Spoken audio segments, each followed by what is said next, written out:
much material circumstances cannot move him.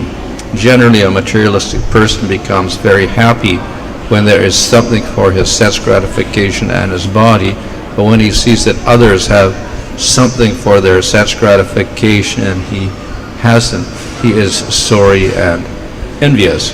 When he is expecting some retaliation from an enemy, he is in a state of fear, and when he cannot successfully execute something, he becomes dejected. A devotee who is always transcendental to all these disturbances is very dear to Krishna. பொருளுரை பக்தனின் குணங்களில் மேலும் சில இங்கு விவரிக்கப்படுகின்றன. இதற்கு பக்தனால் யாருமே கஷ்டம், ஏக்கம் அல்லது அதிருப்திக்கு உள்ளாவதில்லை. பக்தன் எல்லாரிடமும் அன்புடையவன் என்பதால் பிறரை கவலைக்கு உள்ளாக்கும் விதத்தில் அவன் செயலாற்றுவதில்லை. அதே சமயத்தில் ஒரு பக்தனை கவலைக்கு உள்ளாக்குவதற்கு பிறர் முயன்றால் ஆனால் அவன் பாதிக்கப்படுவதில்லை. பகவானின் கருணையினால் வெளித்தொல்லைகள் எதனாலும் பாதிக்கப்படாதவாறு பக்தன் பயிற்சி பெற்றுள்ளான். உண்மையில் பார்த்தால் பக்தனானவன் எப்போதும் கிருஷ்ண உணர்வில் மூழ்கி பக்தி தொண்டில் ஈடுபட்டிருப்பதன் காரணத்தினால் இத்தகைய பௌதிக சூழ்நிலைகள் அவனை அசைக்க முடியாது. தரவாழ்வில் இருப்பவன் பொதுவாக தனது புலன் நுகர்ச்சிக்கும் உடலுக்கும் ஏதேனும் ஒன்று கிடைத்தால் மிகவும் மகிழ்ச்சி அடைகிறான். ஆனால் தன்னிடம் இல்லாத ஒன்றை மற்றவர்கள் தங்களது புலன் நுகர்ச்சிக்காக வைத்திருப்பது பார்க்கும்போது வருத்தப்படும் அவன் பொறாமை கொள்கிறான். ஏதேனும் எதிரிடமிருந்து தான் பழிவாங்கப்பட போவதை எதிர்பார்க்கும் போது அவன் பயந்த நிலையில் இருக்கின்றான். மேலும் எதையேனும் அவனால் வெற்றிகரமாக நடத்த முடியாவிடில் மிகவும் சோர்வடைந்து விடுகிறான். ஆனால் எப்போதும் இத்தகைய தொந்தரவுகளுக்கு அப்பாற்பட்டு விளங்கும் பக்தன் கிருஷ்ணருக்கு மிகவும் பிரியமானவன் ஆவான். Hare Krishna. So this is from chapter 12 of Bhagavad Gita, description of bhakti yoga. இது பகவத்கீதையின் 12வது அத்தியாயத்தில் பக்தி யோகம் என்னும் அத்தியாயத்திலிருந்து சொல்லப்படுகிறது. The first 6 chapters of Bhagavad Gita were largely about karma yoga. பகவத்கீதையின் முதல் 6 அத்தியாயங்கள் பெருவாரியாக கர்மயோகத்தை பற்றி சொல்லுகின்றன. And from chapter 7 through 12 we have a discussion of bhakti yoga. மேலும் 7வது அத்தியாயத்திலிருந்து 12வது அத்தியாயம் வரை பக்தி யோகம் பற்றி விளக்கப்படுகிறது. So this 12th chapter is a conclusion of this particular section. இந்த 12வது அத்தியாயம் இந்த பகுதியின் முடிவுரையாகும். At the end of the Bhagavad Gita, Krishna also recommends bhakti yoga as the best process. பகவத்கீதையின் இறுதியில் முடிவுரையாக கிருஷ்ணன் பக்தி யோகத்தையே சிறந்த வழிமுறையாக பரிந்துரைக்கின்றான். So in this chapter, from now until the end of the chapter, Krishna describes some of the qualities of the devotee or the bhakta. இந்த அத்தியாயத்தில் கிருஷ்ணர் இந்த ஸ்லோகத்திலிருந்து இந்த அத்தியாயத்தின் இறுதி வரை பக்தர்களது நற்குணங்களை பற்றி விளக்குகிறார். So in this particular verse we have a description of how the devotee does not disturb others. இந்த ஸ்லோகத்தில் குறிப்பாக பக்தர்கள் எவ்வாறு அடுத்தவர்களை அதிருப்திப்படுத்துவதில்லை என்று கூறுகிறார். And he is not disturbed by others. மற்றவர்களாலும் அவன் அதிருப்திப்படுவதில்லை. And he is very calm in spite of happiness or distress. இன்பம் வந்தாலும் துன்பம் வந்தாலும் அமைதியாக இருக்கின்றான். Or if there is fear and anxiety, he is not disturbed. பதட்டம் ஏற்பட்டாலும் பயம் ஏற்பட்டாலும் அதனால் அவன் பாதிக்கப்படுவதில்லை. So in other words, the devotee is not affected by external circumstances. வேறு விதத்தில் கூறினால் வெளிப்புறத்தில் இருக்கும் காரணங்களினால் அவன் எந்த விதமான பாதிப்பையும் அடைவதில்லை. So these are, we could say, qualities which people admire. இந்த குணாதிசயங்கள் பெருவாரியாக மக்கள் போற்றுகின்றனர். Nobody wants to be filled with fear and anxiety. யாரும் பயத்திலும் பதட்டத்திலும் வாழ விரும்புவதில்லை. This causes a type of pain. இது ஒரு விதமான துன்பத்தை உருவாக்குகின்றது, வலியை உருவாக்குகிறது. However, these particular characteristics we find described here are also in common to another type of person called the Atmarama. எப்படி இருப்பினாலும் இங்கு விளக்கப்பட்டுள்ள குணாதிசயங்கள் ஆத்மராமா எனப்படும் நபர்களுக்கும் பொருந்தும். So a person by practicing Jnana Yoga or Astanga Yoga can reach a state where he is satisfied within and therefore not disturbed by external circumstances. ஞான யோகம் அல்லது அஷ்டாங்க யோகத்தை பழக்கப்படுத்துவதன் மூலமாக ஒருவர் அமைதியான நிலைமையை அடைந்து வெளிப்புற காரணங்களினால் பாதிக்கப்படாமல் வாழ முடியும். So in other words, he reaches a state of internal satisfaction. வேறு விதமாக கூறினால் அவன் உள்புறத்தில் அமைதியை காண்கின்றான். So the devotee also has a similar type of nature. இதே போன்ற தன்மையை பக்தனும் பெறுகின்றான். However, there's also some difference. எப்படி இருப்பினும் சில வேற்றுமைகள் உண்டு. The satisfaction of the jnani and the yogi is because he is satisfied with Atma. ஞானி அல்லது அஷ்டாங்க யோகி பெரும் அமைதியானது திருப்தியானது அவன் ஆத்மா என்பதை உணர்வதனால் ஏற்படுவதாகும். That is, he understands he is not the material body.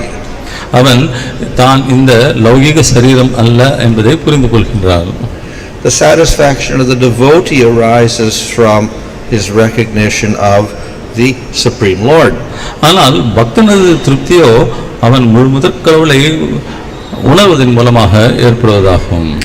So there is a difference in the cause of these symptoms which are similar. ஆகவே இங்கு கூறப்பட்டுள்ள அறிகுறிகளுக்கு அடிப்படையான காரணத்தில் இருவருக்கும் வேற்றுமை உண்டு. So we cannot identify anyone who is calm in all circumstances as a devotee. He may be a jnani or a yogi. ஆகவே அமைதியாகவும் புறத்துன்பங்களினால் பாதிக்கப்படாமல் இருப்பவனை கண்டு நாம் பக்தன் என்று எடுத்துக்கொள்ள முடியாது. அவன் ஒரு ஞானியாகவோ அல்லது யோகியாகவோ கூட இருக்கலாம். Nevertheless, because these are also qualities of the devotee in this particular verse, Krishna says this person is dear to me. எப்படி இருப்பினும் இத்தகைய குணங்கள் பெற்றுள்ளவன் எனக்கு மிகவும் நெருங்கியவன், வேண்டப்பட்டவன், எனது அன்புக்குரியவன் என்று கிருஷ்ணர் கூறுகிறார். Because these are also symptoms of a devotee. ஏனென்றால் இவை அனைத்தும் பக்தர்களுக்குரிய லட்சணங்களும் ஆகும். However, the real quality of the devotee is something different. எப்படி இருப்பினும் பக்தர்களுக்குரிய உண்மையான லட்சணமானது வேறாகும். So, for instance, the next verse says that the person should be detached from everything, but he is madbhakta, he is a devotee. அடுத்த பதத்தில் பக்தனானவன் மற்றவற்றிலிருந்து துறந்து பற்றில்லாதவனாக இருக்கிறான் என்று சொல்லப்படுகிறது. And in the next verse after it says bhaktiman, he is full of devotion. அதற்கடுத்த பதத்தில் அவன் பக்திமான், பக்தி நிறைந்தவனாக விளக்கப்படுகிறான். And then in the next verse it says he's bhaktiman again, he is full of devotion. அதற்கு அடுத்த பதத்திலும் பக்திமான் என்று விளக்கப்படுகிறான். இத்தகையவன் பக்திமான் என்று விளக்கப்படுகிறான், அதாவது பக்தி நிறைந்தவனாக விளங்குகிறான் என்று கூறப்படுகிறது. So the real quality of the devotee is he has very great love for the Supreme Lord. ஆகவே பக்தனது உண்மையான குணாதிசயம் என்னவெனில் அவன் பகவானிடம் பேரன்பு உள்ளவனாக விளங்குகிறான். So it is this love for the Lord that gives rise to his satisfaction. ஆகவே பகவானிடம் கொண்டுள்ள அன்பின் காரணமாக இத்தகைய குணங்கள் வெளிப்படுகின்றன. And because of that satisfaction, he is not disturbed by these external circumstances. அந்த திருப்தியின் காரணமாக வெளிப்புறத்தினால் ஏற்படும் துன்பங்களினால் அவன் பாதிக்கப்படுவதில்லை. So we can get the external symptoms by either process, that is by jnana and yoga or by bhakti. ஆகவே பக்தியின் காரணமாகவோ அல்லது ஞானம் அல்லது யோகத்தின் காரணமாகவோ கூட நாம் இந்த லௌகிக காரணங்களால் பாதிக்கப்படாமல் வாழ முடியும். But there is also some difference in the final result. ஆகவே இந்த இறுதி பலனில் சில வேற்றுமைகள் உண்டு. The result for the jnani and the yogi is peace. ஞானியோ அல்லது யோகியோ பெறும் பலன் அமைதி. The result for the devotee is peace, but also bliss. ஆனால் பக்தனோ அமைதியை பெறுவதோடு மட்டுமல்லாமல் பேரானந்தத்தையும் அடைகின்றான். Of course, sometimes we talk about the bliss of Brahman. ஆனால் சில சமயத்தில் நாம் பிரம்மன் மூலமாக கிடைக்கும் பேரானந்தத்தை பற்றி கூட பேசுகின்றோம். Those that practice jnana and yogi go into a state of blissful samadhi. ஞானம் அல்லது யோகத்தை பழக்கப்படுத்துபவர்கள் பேரானந்தத்தை உடைய ஒரு சமாதி நிலையை அடைகின்றார்கள். But this is the bliss of being very peaceful. ஆனால் இத்தகைய அமைதி என்பது மிகவும் அமைதியான வகையில் இருப்பதாகும். So the bliss of the devotee is very different. ஆனால் பக்தன் பெறும் பேரானந்தம் வேறுபட்டதாகும். As the words bhakta and bhaktiman indicate, the devotee is full of emotion, he is full of love. ஆகவே பக்திமான் பக்தன் என்ற வார்த்தைகளின் மூலமாக பக்தனானவன் உணர்ச்சிகள் நிறைந்தவனாக இருக்கிறான் என்பது வெளிப்படுகிறது. So it is this loving sentiment that gives rise to the bliss. ஆகவே அவன் கொண்டுள்ள அந்த அன்பின் காரணமாக அந்த பேரானந்தம் ஊட்டெடுக்கிறது என்பதாகும். And it's because of that bliss that he is not affected by these external circumstances of this world. இந்த ஆனந்தத்தின் காரணமாக இந்த லௌகிக உலகில் ஏற்படும் மற்ற காரணங்களால் அவன் பாதிக்கப்படுவதில்லை. So whatever the jnani and the yogi can attain, the devotee also attains that. ஆகவே ஒரு ஞானியோ அல்லது யோகியோ பெறக்கூடியது அனைத்தையும் பக்தனும் பெறுகின்றான். So the jnani and the yogi become free from karma. ஆகவே ஞானியும் யோகியும் கர்மத்திலிருந்து விடுபடுகிறார்கள். The effect of karma is we suffer in this world. கர்மாவின் விளை என்னவெனில் நாம் இந்த லௌகிக உலகத்தில் துன்பத்தை அனுபவிக்கின்றோம். So the jnani and yogi are free of suffering in karma. ஆகவே ஞானியும் யோகியும் கர்மத்தின் விளைவாக ஏற்படும் துன்பங்களிலிருந்து விடுபட்டவர்களாகிறார்கள். The devotee is also free of suffering in karma. அதே போன்று பக்தர்கள் கூட கர்மாவினால் ஏற்படும் துன்பங்களிலிருந்து விடுபட்டவர்களே. However, the process to get this freedom from suffering and karma is very difficult for the jnanis and yogis. எப்படி இருப்பினும் இத்தகைய விடுதலையை பெறுவதற்கு ஞானிகளும் யோகிகளும் கையாளும் முறை மிகவும் கடினமானதாகும். But it is very easy to achieve for the devotee. ஆனால் இந்நிலையை அறிவது பக்தர்களுக்கு மிகவும் சுலபமான வழியாகும். In fact, it is so easily achieved that it looks impossible. உண்மையில் இது மிக எளிமையாக அடையப்படுகிறது, அடைய முடியாத ஒன்று அடையப்படுவதாக கருதப்படுகிறது. So Bhagavatam describes Ajamil simply chanted the name of Narayan accidentally once and he destroyed all of his karma. Srimad Bhagavatam அஜாமிலன் என்பவன் பகவானது நாமத்தை ஒரு முறை எதேச்சையாக உச்சரிப்பதன் மூலமாக தனது கர்மாக்கள் அனைத்தையும் அழித்து விட்டான் என்று கூறுகிறது. And the Bhagavatam describes that if you chant purely the name of the Lord once, then instantaneously you destroy all your prarabdha karmas. மேலும் பகவானது நாமத்தை தூய்மையாக ஒரு முறை உச்சரித்தால் நமது கர்மாக்கள் அனைத்தையும் அழித்து விடலாம் என்பதையும் ஸ்ரீமத் பாகவதம் வலியுறுத்துகிறது. So to destroy your karmas is very difficult because we have infinite number of karmas. உண்மையில் சொல்லப்போனால் இந்த கர்ம வினைகளை அழிப்பது என்பது மிகவும் கடினமானது. ஏனென்றால் எண்ணற்ற அளவில் நாம் கர்மாக்களை பெற்றுள்ளோம். If you have a sickness, then you have to put an effort to remove that sickness. நாம் நோய்வாய்ப்பட்டால் அதிலிருந்து விடுபடுவதற்கு நாம் முயற்சிக்க வேண்டும்.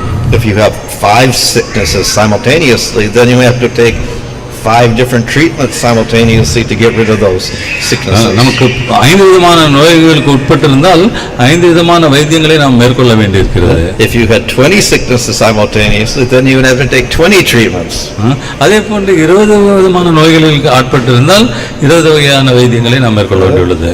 So if we have unlimited karmas, we have to do unlimited activities to get rid of all those karmas.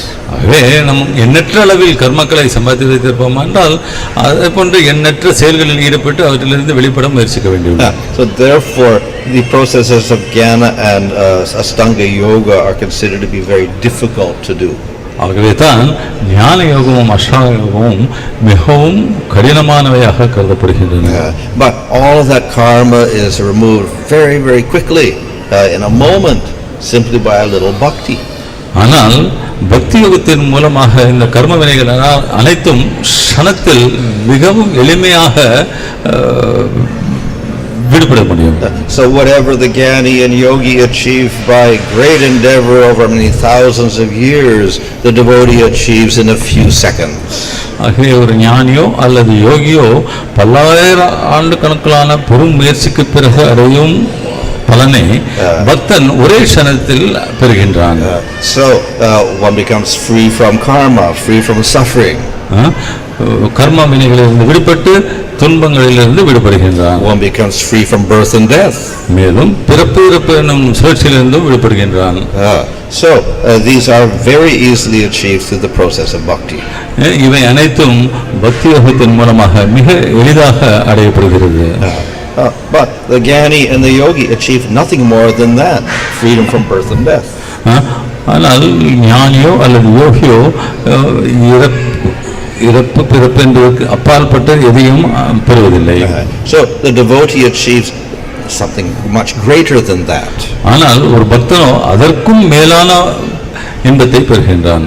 In fact, the devotee does not strive to surpass birth and death. உண்மையில் கூறப்போனால் பிறப்பு இறப்பிடம் சுழற்சியிலிருந்து விடுபட வேண்டும் என்பதற்கு பக்தன் முயற்சிப்பதில்லை. Rather, he only strives to realize the Lord and serve the Lord. மாறாக அவன் பகவானை உணர்ந்து அவருக்கு சேவை செய்ய வேண்டும் என்றே முயற்சிக்கின்றான். So the devotee not only gets freedom from karma and birth and death, etc., but he also gets the realization of the Lord.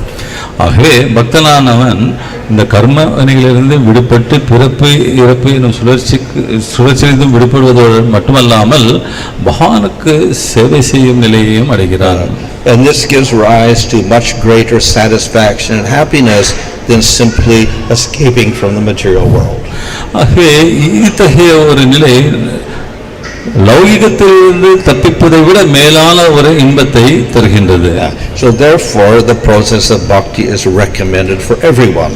ஆகவே தான் பக்தி யோகம் என்பது அனைவருக்கும் பரிந்துரைக்கப்படுகின்றது. It is much easier to get results. இதன் மூலமாக பலன்களை பெறுவது மிகவும் எளிமையான காரியமாகும். And it's easier to perform. மேலும் இதை நடைமுறை பழக்கப்படுத்துவதும் மிகவும் எளிமையே. So generally for jnana and yoga you have to renounce everything. சாதாரணமாக ஞானம் அல்லது யோகத்தை கடைபிடிப்பதற்கு நாம் அனைத்தையும் துறக்க வேண்டியுள்ளது. You have to strictly control the senses. நமது புலன்களை அடக்கி ஆள வேண்டும். You have to control the mind. மனதை கட்டுப்படுத்த வேண்டும். You have to stop the mind from thinking. நினைவுகள் அலைபாய்வதை மனதில் நிறுத்த வேண்டும். So this is very difficult to do. இது மிகவும் கடினமான காரியமாகும். In the process of bhakti we engage the senses in the mind, we don't stop them. ஆனால் பக்தி யோகத்திலோ நாம் நமது மனதை ஈடுபடுத்துகின்றோம். We engage them in a particular way that destroys all karma. ஒரு குறிப்பிட்ட வழியில் மனதை ஈடுபடுத்துவதன் மூலமாக அது நமது கர்ம வினைகள் அனைத்தையும் அழித்து விடுகின்றது. So the jnanis and yogis don't like to engage the senses because engaging the senses produces karma. ஆனால் ஞானி யோகியோ தங்களது புலன்களை ஈடுபடுத்த விரும்புவதில்லை, ஏனென்றால் புலன்களை ஈடுபடுத்துவது கர்மத்தை உருவாக்குகிறது. So by engaging the senses in bhakti we destroy karma. We don't create karma, we destroy it. ஆகவே நமது புலன்களை பக்தி யோகத்தில் ஈடுபடுத்துவதன் மூலமாக நமது கர்ம வினைகள் அனைத்தையும் அழித்துவிட முடிகிறது. இதனால் நாம் கர்மத்தை உருவாக்குவதில்லை. How is that possible? இதை எவ்வாறு செய்ய முடியும்? We do activities of the senses, but we direct those activities towards Supreme Lord. நாம் நமது புலன்களை கொண்டு செயல்படுகின்றோம், ஆனால் அந்த செயல்கள் அனைத்தையும் பகவானை நோக்கி ஈடுபடுத்துகின்றோம். And we do those activities without a desire for our own enjoyment. மேலும் அத்தகைய செயல்களை நம்முடைய சுய இன்பத்திற்காக அல்லாமல் செய்கின்றோம். We do those activities in trying to please the Lord. அத்தகைய செயல்களை பகவானை திருப்திப்படுத்துவதற்காக செய்கின்றோம். So that is the definition of bhakti yoga. இதுவே பக்தி யோகத்தின் விளக்கமாகும். So this process of bhakti yoga is very powerful. ஆகவே இந்த பக்தி யோகம் என்னும் வழிமுறை மிகவும் சக்தி வாய்ந்தது. If we use our senses to try to please Krishna doing bhakti yoga, then we very quickly destroy all the karma. ஆகவே நமது புலன்களை உபயோகித்து பகவான் கிருஷ்ணரை திருப்திப்படுவதற்காக செயல்படுவோமேயானால் பக்தி யோகத்தின் மூலமாக நாம் விரைவாக முன்னேற முடியும். So it is a very easy process and a very quick process. ஆகவே இது மிக எளிமையான முறை, மிக நல்ல முறையும் ஆகும். So an example of engaging the senses is we can engage the eye. உதாரணத்திற்கு நமது புலன்களை ஈடுபடுத்துவது என்பதற்கு உதாரணம் நமது கண்களை ஈடுபடுத்தலாம். In jnana and yoga you're supposed to not to see anything. ஞான யோகமோ அல்லது அஷ்டாங்க யோகத்திலோ நாம் நமது புலன்களின் மூலமாக எதையும் பார்ப்பதில்லை. But in bhakti we're encouraged to see. ஆனால் பக்தி யோகத்தில் நாம் பார்ப்பதற்கு ஊக்குவிக்கப்படுகிறோம். So we see the form of the Lord. பகவானது ரூபத்தை தரிசிக்கின்றோம். So this is not create Maya, it destroys Maya. இதிலிருந்து நமக்கு மாயாவை உருவாக்குவதில்லை, இது மாயாவை அழிக்கின்றது. So this is an engagement of the eye. இது நமது பார்வையை பகவானது சேவையில் ஈடுபடுத்தும் முறை. So we can engage the voice. அதே போன்று நமது குரலையும் பகவானது சேவையில் ஈடுபடுத்தலாம். So usually speaking is considered to be Maya. சாதாரணமாக பேசும் நமது பேச்சு அனைத்தும் மாயையாக கருதப்படுகிறது. By speaking material words, we end up becoming more materialistic. லௌகீக வார்த்தைகளை பேசுவதன் மூலமாக நாம் லௌகீகத்தில் ஆழ்ந்து விடுகிறோம்.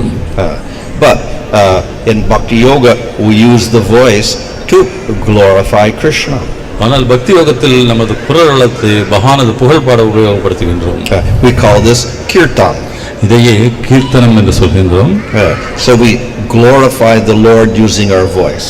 நமது குரலை கொண்டு பகவானது புகழ் பாடுகின்றோம். And even if we're not capable of using skillful words to glorify the Lord, all we have to do is say the name of the Lord. நமக்கு புலமை இல்லை என்றாலும் பகவானது புகழ் பாடுவதற்கு புலமை இல்லை என்றாலும் அவரது நாமத்தை உச்சரித்தால் போதும். So this is the simplest possible glorification of the Lord. இது பகவானது புகழை பாடக்கூடிய மிக மிக சுலபமான எளிமையான வழி. But it's also the most powerful. ஆனால் அதே சமயத்தில் மிகவும் சக்தி வாய்ந்த முறையுமாகும். We think that many powerful mantras are there, but the most powerful mantra is simply the name of the Lord. பல சக்தி வாய்ந்த மந்திரங்களை பற்றி நாம் நினைத்து பார்க்கின்றோம், ஆனால் மிகவும் சக்தி வாய்ந்த மந்திரங்கள் பகவானது நாமத்திலேயே உள்ளன. So if we do kirtan of the name of Krishna, this is a very powerful means for us. ஆகவே பகவானது கிருஷ்ணரது பெயர்களின் மூலம் கீர்த்தனம் செய்தார் என்றால் அது மிகவும் சக்தி வாய்ந்த முறையாகும். By chanting the name of Krishna, we engage the voice and simultaneously we destroy all karmas and we produce more bhakti. ஆகவே பகவானது நாமத்தை உச்சரிப்பதன் மூலமாக நமது குரலை அவரது சேவையில் ஈடுபடுத்தி நமது கர்மங்கள் அனைத்தையும் அளிக்கின்றோம், பக்தி சோகத்திலும் ஈடுபடுகின்றோம். So in this way we can engage all of our different senses in our body. இவ்வாறாக நமது சரீரத்தில் உள்ள வெவ்வேறு புலன்களை நாம் பகவானது சேவையில் ஈடுபடுத்த முடியும். And we also engage our mind. அதே போன்று நமது மனதையும் நாம் அவரது சேவையில் ஈடுபடுத்தலாம். Instead of stopping all thoughts, we think of Krishna. நினைவுகளை நிறுத்த முயற்சிப்பதை விட கிருஷ்ணரை பற்றி நினைக்க முயற்சிக்கின்றோம். So we can think of the form of Krishna, we can think of the pastimes of Krishna. கிருஷ்ணரது ரூபத்தை பற்றி நினைக்கலாம், அவரது லீலைகளை பற்றி நினைக்கலாம். We can think of the instructions of Krishna. கிருஷ்ணரது போதனைகளை பற்றி நினைக்கலாம். So these are all very powerful means of engaging the mind. இவை அனைத்தும் மனதை பகவானது சேவையில் ஈடுபடுத்தக்கூடிய சக்தி வாய்ந்த வழிமுறைகள். We can engage our intelligence. நமது புத்தியை கூட பகவானது சேவையில் ஈடுபடுத்த முடியும். So usually we engage our intelligence in material problems. சாதாரணமாக லௌகிக பிரச்சனைகளை தீர்ப்பதற்காக நமது புத்தியை உபயோகிக்கின்றோம். But we can engage our intelligence in understanding the words of Krishna. ஆனால் நமது புத்தியை பகவான் கூறியுள்ள வார்த்தைகளை புரிந்து கொள்வதற்காக உபயோகப்படுத்தலாம். So we can engage our intelligence in finding the meaning of Krishna's words in Bhagavad Gita. ஆகவே பகவத்கீதையில் கிருஷ்ணர் கூறியுள்ளவற்றை பற்றி புரிந்து கொள்வதற்காக நமது புத்தியை உபயோகப்படுத்தலாம். So these are ways in which we can engage our senses and our mind. இவ்வாறாக நமது புலன்களையும் மனதையும் நாம் பகவானது சேவையில் ஈடுபடுத்த முடியும். So this engagement with devotion produces very quick results. ஆகவே பக்தியுடன் நாம் இவ்வாறு நம்மிடம் இருப்பது அனைத்தையும் ஈடுபடுத்தினால் அது நல்லது ஒரு பலனை கொடுக்கின்றது, பக்தி யோகமாகிறது. And not only very quickly do we destroy all the karmas, but we also get a realization of the Supreme Lord and get the highest bliss. மேலும் இந்த முறையை நமது கர்மக்கள் அனைத்தும் வெகு விரைவில் அழித்து விடுவதோடு மட்டுமல்லாமல் பகவானை உணரக்கூடிய ஒரு வாய்ப்பையும் அதன் மூலமாக நமக்கு பேரானந்தத்தையும் கொடுக்கின்றது. Hare Krishna. ஹரே கிருஷ்ணா.